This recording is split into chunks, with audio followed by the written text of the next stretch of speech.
now we're in the fifth S, and we're talking about sustain. What's happened at this point in the reality of how the evolution of these lean love letters is we started working these things, and we had to have like a sustain plan because we figured out some stuff that was helping the relationship. It definitely helping me, but it was helping. But now how do we bake it in, and how do we make it?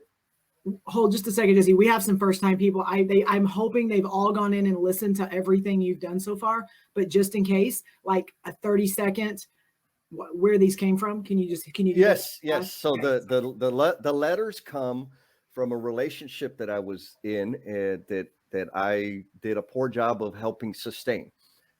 And we were I was out. I was 1 foot out the door, and my partner at the time understood that I needed help understanding what the situation was. So she wrote these letters in under the 5S banner because that was the language I spoke. And so she decided to meet me where I was at in an effort to mend the relationship, which there's a whole lot of profound greatness in that. Um, and because we tried it, and I'm stubborn and I have other issues, and we'll talk about some of that today, how I've worked to overcome that. uh the relationship did not last, and it was because I said I can't do it, or I'm not willing to do it, and I gotta go. But that's where it came from. Okay. Good. So, yep, good. And so in the status checks is like, how are we doing? What's working, what's not?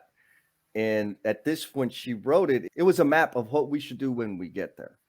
So one thing that you and I, Jen, talked about in prep was these letters, like this whole 5S in relationships thing, that was only to get like graduate from stinky, low performer to acceptable, right? Not to get to great. It was just to get out of the mud.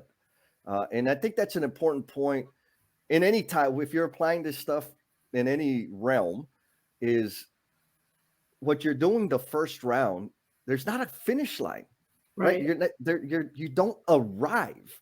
You get to a point, stabilize the situation, and then build upon it and Yep. enhance the situation for everybody that's involved. And so what we had to bake in is like, when are we going to stop and talk about what's working well and what's not working? And you remind me of this quite often, Jen, is what was working for me isn't necessarily working for others. And so we had to have that reconciliation around, is it working? Like, this is fabulous, this is great. Yeah, but not for her.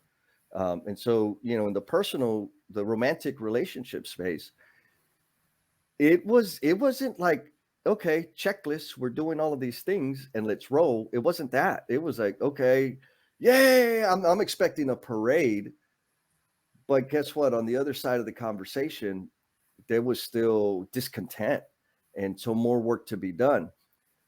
Why is sustain important, and why is having the rigidity of saying we're going to follow up and we're going to have these conversations, is so that we could align ourselves on where we're at. Because if we didn't have that check, guess what? Everything's perfect, I'm happy, she's frustrated, and we continue to miss on the connection, or uh, execute at the appropriate level, or the level that we could potentially be executing at.